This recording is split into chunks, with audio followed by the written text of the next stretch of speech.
Miss হবে না আপনার পছন্দের টিভি শো দেখুন জি5 অ্যাপে একদম ফ্রি। ধানসিঁড়ি বলে মহিলাদের ব্যান্ড, ধানসিঁড়ি ভারত। ওইভাবেই দিদি আমার জীবন আমি সাজিয়ে নিয়েছি। তখন ওর খাওয়ার যোগান দিতে আমার অসুবিধা হলো, আমার আর আমার স্বামীর রোজগারে। অনেক সময় জীবনের রাস্তায় এমন মোড় আসে যেখানে জীবনটাই পুরো বদলে যায়, সোজা রাস্তা কাঁটায় ভরে যায়।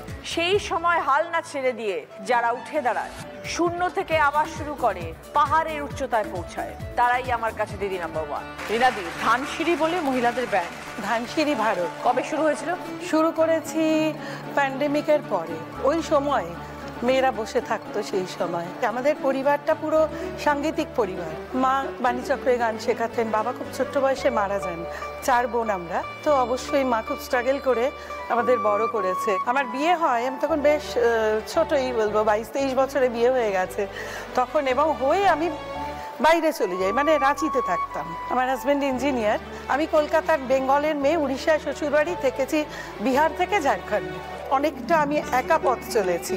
উনি চাকরি সূত্রে বাইরে থাকতেন অনেক, মানে সেই সময় বুঝেছি যে স্ট্রাগল কাকে বলে। একা ছেলে মেয়ে দুজনেই তৈরি হয়ে, ওরা দুজনেই ইঞ্জিনিয়ার হয়ে গেছে। তারপরে আমি কলকাতায় এসেছি 2018-এ। আমি নিজে অনুষ্ঠান করতে গিয়ে প্রথম আমি এলাম পাটুলিতে, আমি পাটুলিতে থাকি। আসার পরে খুব সাংস্কৃতিক জায়গা। আমার হাজব্যান্ড সেন্ট্রাল ক্লাবের কালচারাল সেক্রেটারি। অনেকের সাথে পরিচয় হয়ে আমি চিন্তা করলাম এই মহিলাদের নিয়ে কেন আমরা দল করি না। অনেককে পেয়ে গেছি, এখানে এসছে আমার সাথে, ওরা গান গাইবে। আমার 11 জন আছে। বাইরে যাই, এবং আমি বাংলাদেশেও গেছি অনেকবার। তো এখন আমরা রীতিমতন প্রোগ্রামই করি। হঠাৎ আমরা বলছি আমরা কেন দলে নাম দিচ্ছি না, কি নামে আমরা গান গাইবো। তো আমার হাজবেন্ডের অত ইন্টারেস্ট নেই, ভেতরঘরে ছিল, ভেতরঘর থেকে বলে উঠলো ধানসিঁড়ি। সবাই আমরা হাততালি দিয়ে উঠলাম, আরে বাহ, একটু দারুণ নাম। সেই থেকে ধানসিঁড়ি। তো ধানসিঁড়ি ভারত। আমরা কোথাও পথে ঘাটে মঞ্চে কোথাও বাকি রাখি না, রাস্তায় দাঁড়িয়ে আমরা গান করি, ট্রেনে বাসে ধরনের গান আমরা ভার্সিটাইল করি অবশ্যই। তবে আজকালকার দিনে ফোক মাটির গানটা বেশি নেয় মানুষ, সেই জন্যই কিন্তু এরকম স্টাইলে জামা কাপড়। হ্যাঁ, ধরুন এরকম ধরনের অনুষ্ঠানে যখন ফোক গান, অনেক তো বাজনা বাজাতে, ইনস্ট্রুমেন্টস বাজানোর লোক চাই না, আমরা নিজেরা বাজাই। মানে হ্যাঁ, সমস্ত। আমি কাহন বাজাই, সিনথেসাইজার বাজাই, হারমোনিয়াম বাজাই, ডুবকি বাজাই। আমার দলে সোনালিও দোতারা বাজায়, সুপর্ণাও পারকাশন বাজায়। এরকম সবাই ভাগ করে নিয়েছি। এবং হ্যাঁ, যখন বাইরে যাই আমরা অনুষ্ঠান করতে দূরে, তখন আমরা আমাদের মিউজিশিয়ান দাদারা আছেন, তাদের সাথে বাসে করে যাই, শান্তিনিকেতন প্রায়ই যাই। বাহ, আমরা পারফরমেন্সও দেখবো দলের সবাইকে। একদম নিশ্চয় নিশ্চয়। চমচম চমচম দম চমচম চমচম, রাইট। বাউল ফাগুন বাউল বাউল বাউল বাউল, রাইট। একতারা একতারা, রাইট। হঠাৎ হঠাৎ, রাইট। চমচম চমচম, রাইট। ভীমরুল, হ্যাঁ, রাইট রাইট। 10 পয়েন্টস। তুলসী, হ্যাঁ। প্রাইভেটে স্কুল টিচার, কি সাবজেক্ট পড়াও? বাংলা। তারপরে ব্যাংকে কাজ করো? তারপর একই জায়গায় দুটো, স্কুল ব্যাংক সব একই জায়গায়? পুঞ্চাতে, হ্যাঁ। আচ্ছা, তারপরে প্রাইভেট টিউশন পড়াই। সকাল থেকে রুটিন কি, কখন ওঠো? ভোরে উঠি দিদি আমি, তারপর বাড়ির সমস্ত কাজ করে পর আমি স্কুলে যাই। তারপর আমি 9:30টার সময় বাড়ি আসি, বাড়িতে চান খাওয়া দাওয়া করে শাশুড়ি মাকে কাজে হেল্প করি, পর আমি ব্যাংকে যাই। তারপর 10:30 থেকে 5টা পর্যন্ত ব্যাংকে থাকি, ব্যাংকের কাজ করি। 5:30টার সময় বাড়ি এসে আবার 15 জন স্টুডেন্টকে পড়াই। ও বাবা, 7:30টা পর্যন্ত। তারপর রান্না বান্না সেরে ছেলেকে নিয়ে 8টার সময় পড়তে বসাই। তার মধ্যে আমার স্বামীর দোকান আছে, দোকানেও স্বামীকে হেল্প করি, এবং 8টা থেকে সম্ভব ওইভাবেই দিদি আমার জীবন আমি সাজিয়ে নিয়েছি। কিসের কি দোকান? মুদির দোকান। আমার স্বামী লিভার সিরোসিস পেশেন্ট। ও বাবা, আমার স্বামী এসেছেন, এখন উনি সুস্থ? এখন সুস্থ আছে, কিন্তু ওখানে চিকিৎসাতেই আছে। কোন ক্লাসকে পড়াও? আমাদের আছে আপনার নার্সারি, কেজি 1, কেজি 2, স্ট্যান্ডার্ড 1। আর ব্যাংকের দায়িত্বটা কি?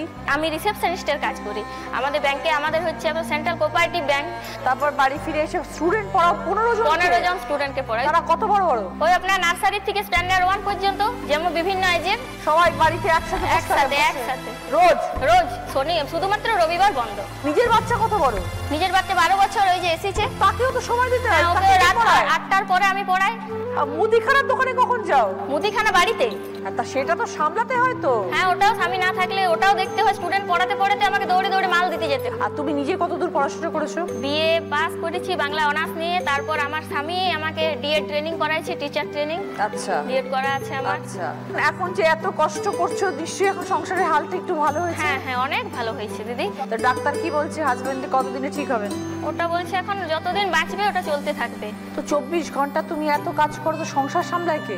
সংসার ওর মাঝে আমাকে করতে হয়। আমি তো সকালে সমস্ত, আমার স্বামীর তো এরকম আজে বাজে খাবার খাওয়া চলবে না। আমি দিদি নাম্বার 1 এখানে খেলতে এসেছি, কিন্তু আমার শাশুড়ি মাই আসল দিদি নাম্বার 1। ওনার বয়স হয়েছে 64 বছর, তবুও উনি আমার সংসার ধরে রেখেছেন। উনিই রান্না করেন, আমার ছেলেকে স্কুল পাঠানো, খেতে দেওয়া, আমি তো বাইরে বাইরে, উনিই সামলান। সংসারে আমাদের প্রত্যেকটা দেশে মা হোক, বোন হোক, দিদি হোক, জেঠিমা, কাকিমা, সবাই দিদি নাম্বার 1। খুব ভালো থেকো তুলসী। হ্যাঁ দিদি। একটু ধাঁধা আসছে দেখো।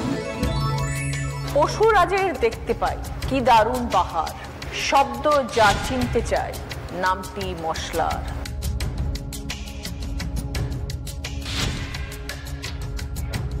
এবার বলো তুলসী। কেশর। 20 পয়েন্টস। নীলিমা, মাদুরের কাজ করো।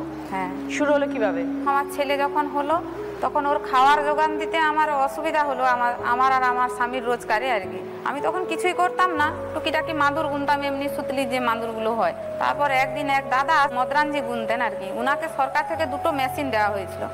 উনি বললেন যে আমার 2টো যদি মেশিন কেউ নেয়, মানে লুমের মেশিন যেগুলো তাঁত বোনা মেশিনের মতো হয়, দাদার পাশে মেশিনে মাদুর বুনতে বুনতে কিছুটা আর্থিক সচ্ছলতা, এইরকম প্রোডাক্ট আমি তৈরি করি। আবার মদরাঞ্জিও বুনি ছোট ছোট। সেটা কি মাদুর? হ্যাঁ, এই মাদুরের যে রোলটা বেরিয়েছে এটা হচ্ছে যোগামের তৈরি হয়েছে। এইরকম মূলত রোলটা আমি তৈরি করে বিক্রি করি। তো ধরো এরকম ধরনের সাইজের রোল কতক্ষণ সময় লাগে করতে? একটা 24 ইঞ্চি মাদুর 156 ইঞ্চি গুনতে মিনিমাম 4 ঘন্টা 5 ঘন্টা তো লাগবে। এগুলো বিক্রি হয় কোথায়? মেলাতে বিক্রি হয়। এই যে এত প্রোডাক্টগুলো এনেছো, হ্যাঁ, কিরকম দাম?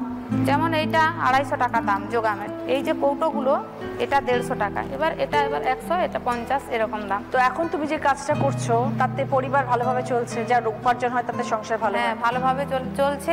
18 কিলোমিটার সাইকেল চালিয়ে আমি এই 4টে যে শিল্পী আছে দূরে, সেখান থেকে আমি যাই। নুড়ির গাঁথাটা আমি গাঁথি। যখন 25-30টা মাদুর হলো বা মাদুর কাঠি দেওয়া হলো কম ওজনের, তখন আমি যাই। ভারী জিনিসটা সবসময় আমার হাজব্যান্ড করেন।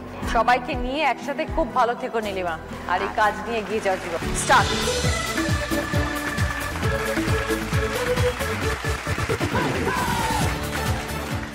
ভেতরটা ঠিক করো।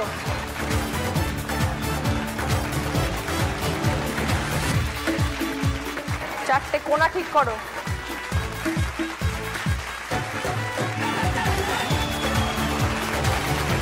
নীলিমা খেলাটা শেষ করেছে 53 সেকেন্ডে। জি5 ডাউনলোড করুন আর সব এপিসোড দেখুন একদম ফ্রি।